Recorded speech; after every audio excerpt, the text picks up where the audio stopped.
ভাইটি তুমি ক'ৰ পৰা আহিছিলা? 10 নম্বৰ কয়লামাৰী। হয়। আৰু তোমাৰ নামটো? অব্ৰাম চাব। হয়, আৰু তুমি কি মোবাইল লৈছা নে কণ্ডিশ্যনটো অকণমান দেখাই দিয়াচোন। 12 মিনি। 12 মিনি। গতিকে এনে ৰেট হিচাপে ঠিকে আছে নে? ঠিক আছে। একচুৱেলি ৰেটটো অকণমান বেছি লাগিলে উপায় নাই, কাৰণ কেলে জানা আমাৰ ইয়াত মানে যি পোৱা যায় জেনুইন পোৱা যায়।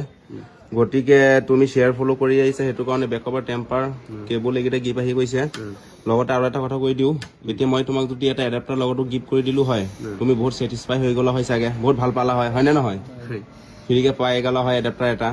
একচুৱেলি মানে আমি কিছুমান ভিডিঅ' দেখিছোঁ এডাপ্টাৰ মানে দিয়ে, গিফ্ট দিয়ে, সেইটো হিচাপতো আমিও দিব পাৰিলোঁ হয়, কিন্তু তেনেকুৱা এডাপ্টাৰ দি পিনি তোমাৰ মোবাইলটো বেয়াহে হ'ব। কাৰণ 150 টকীয়া এডাপ্টাৰ এটা দিলে কাষ্টমাৰ বোলে কিমান হেপী, কিমান ভাল, কিমান কি। গতিকে সেইটো এডাপ্টাৰ দি তোমাৰ মোবাইলটোহে বেয়া হয়, যিটো এডাপ্টাৰ গিফ্ট দিয়ে মানুহে। সেইটো যদি তুমি লৈ অলপ কেইবামাহ ইউজ কৰা, তেতিয়া নিজেই গম পাবা কিবা না কিবা কি বেয়া মানে হয়। গতিকে যি কি নহওক, এনে আমাৰ শ্বপত আহি তোমাৰ ভাল লাগিছে? ভাল লাগিছে। ৰেছপন্সটো ভালেই। ঠিক আছে, থেংক ইউ অহাৰ কাৰণে, ধন্যবাদ।